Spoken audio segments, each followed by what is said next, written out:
Hi, this is Jim Gibson with Business Sense Podcast. Thank you for joining me today. I'm going to be talking about the structure of your business, how you should structure your business legally. It's called an entity.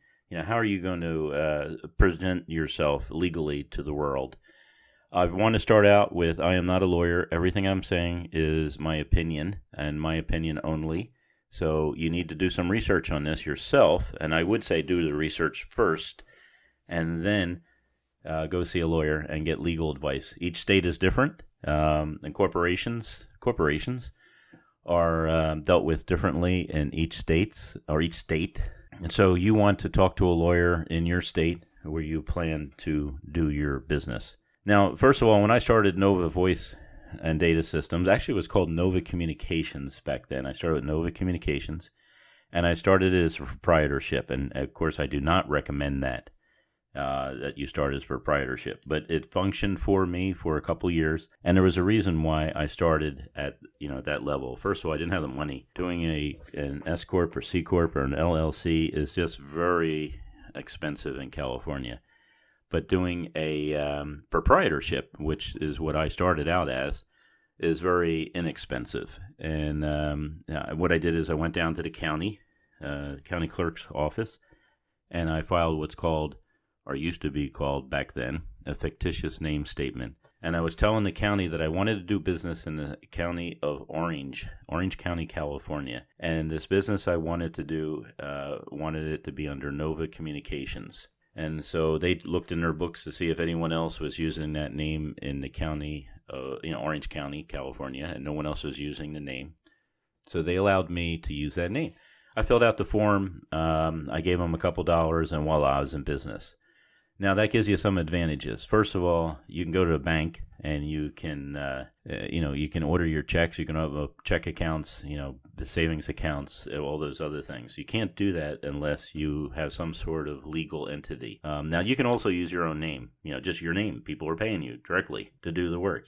You're going to put some cable behind the wall and, they sign a contract. You sign a contract with them. They're going to pay you directly. That's the worst form that you could possibly do. The thing that I used at the beginning, and again, I would not recommend you do it this way, and I'll tell you why a little bit here, was doing it as a proprietorship and getting that fictitious name statement. Now, in California, when you do a fictitious name statement, you have to publish that you're doing business under a different name. So you're not doing business under your name, you're doing business under a business name. And you got to make that a record.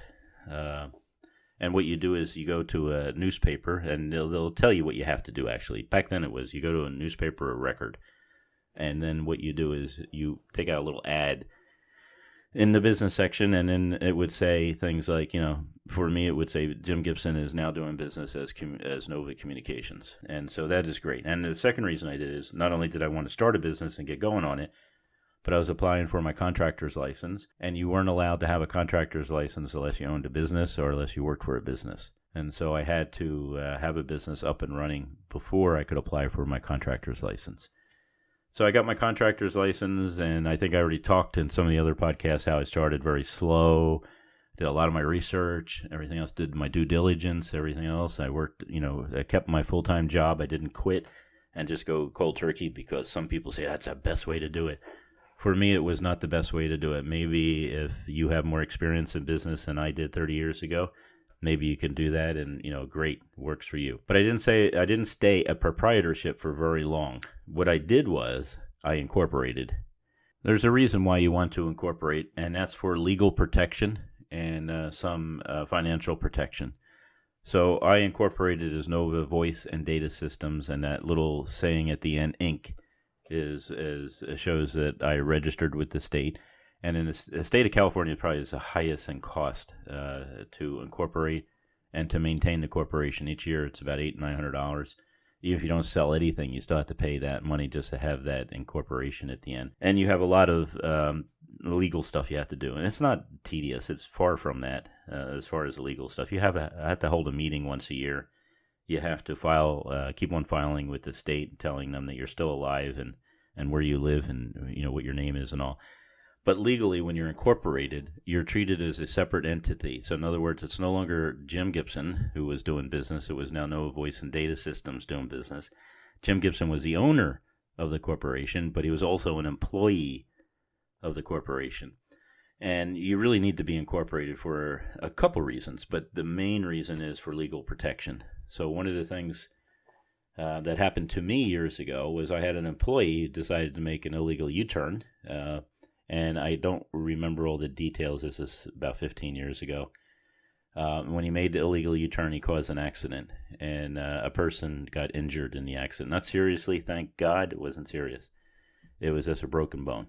And they took Nova Voice and Data Systems to court. They didn't take Nova Communications to court. They took Nova Communications to court, the company that was not incorporated but just was proprietorship.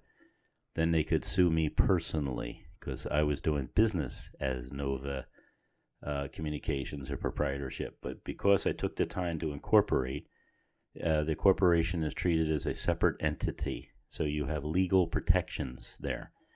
So they took the corporation to court. And because I held up all my end of the requirements with the state of California, having a meeting once a year.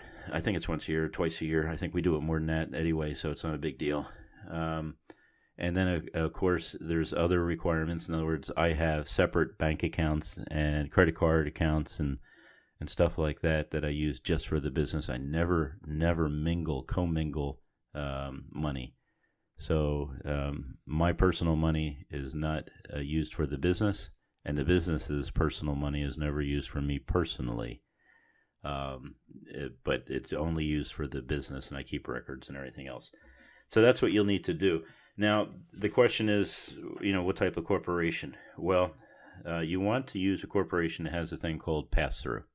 So when you're incorporated, an S-corp is what you want to incorporate as. And the reason why is because that's a pass-through, and that means that the corporation, if they go out and make, let's say, $10,000, and then they decide, and we decide in a corporate meeting, which is usually between my wife and I, that we're going to buy a truck. So we go out and we buy a used truck, let's say, for $5,000, and I have $5,000 left.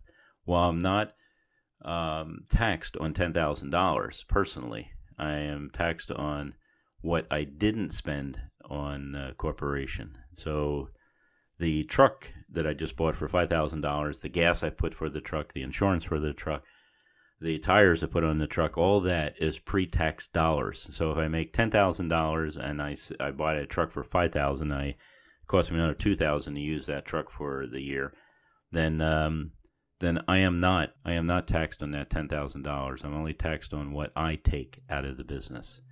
So that's an S corp. LLCs are similar. LPs are similar. General GPs are similar. You don't want to use all those other things. That's my opinion. Just don't waste your time with all this stuff, because some of it is to deal with partners and partnerships and limited liability corporations. And most people, when they see Inc. at the end of your name, that gives you credibility. And the fact that it's a flow-through type corporation where you're only taxed on what you take out of the corporation, or what is left as profit at the end of the year. Now, of course, a lot of people don't pay taxes, and the reason why is because they make sure that they spend all the money in their corporation. And how do you get any money? Well, you're an employee, so you pull a payroll, and you're treated legally just as if you're any other employee. So when my employee had that accident, he personally was not sued because he was working on behalf of the corporation, but the corporation was sued. And so there's some of your advantages. So you pull out money as a salary. You can also do what's called an owner's draw. But again, I'm getting into legal terms. I just want to give you advice as to what I did, and my best advice to you is to use Inc. S corp, not a C corp. C corp. The reason why a C corp is different is C corp does. They have to pay taxes. So the corporation itself. So in other words, that $10,000 that you made from cabling a building, and you decide to spend $5,000 on a truck, and you have $5,000 left. Well, the corporation is now taxed on $5,000.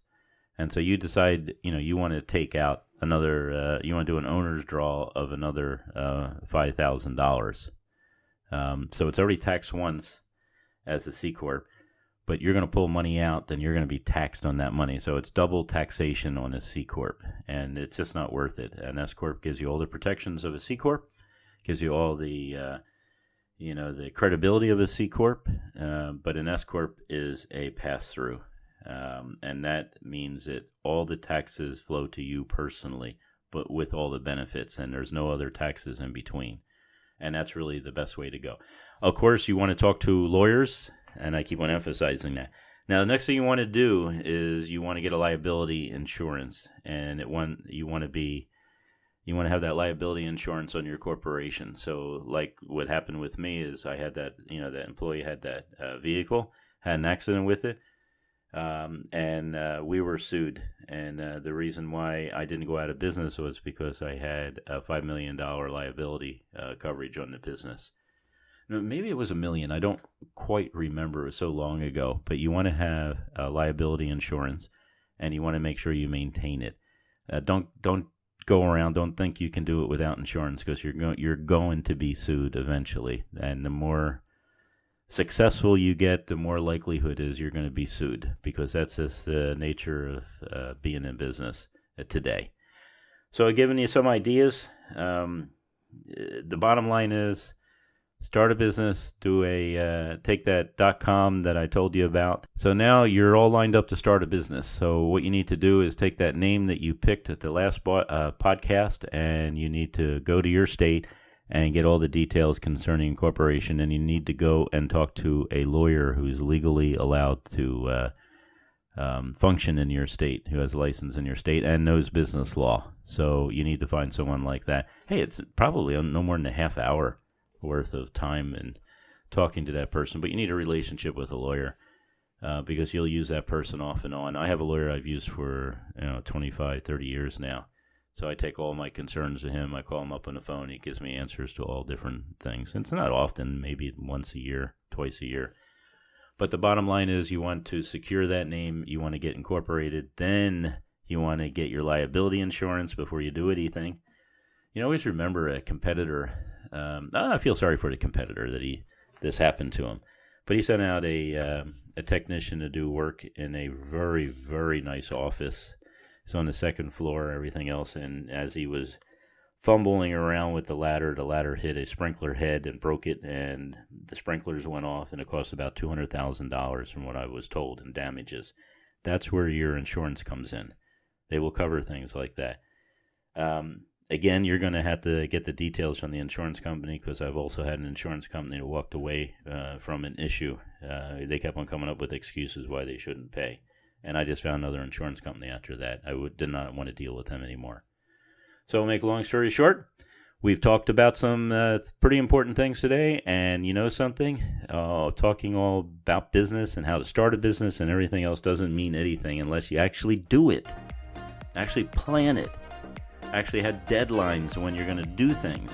And goals and things like that. So just talking about it doesn't get you anywhere. So, but at the same time, I've given you some direction to go in. You should have everything you need at this point legally, to do your research and to talk to a lawyer intelligently, and be able to start your business and start to get out there and get some customers. Well, you have a great day, and remember, timidity is not a virtue.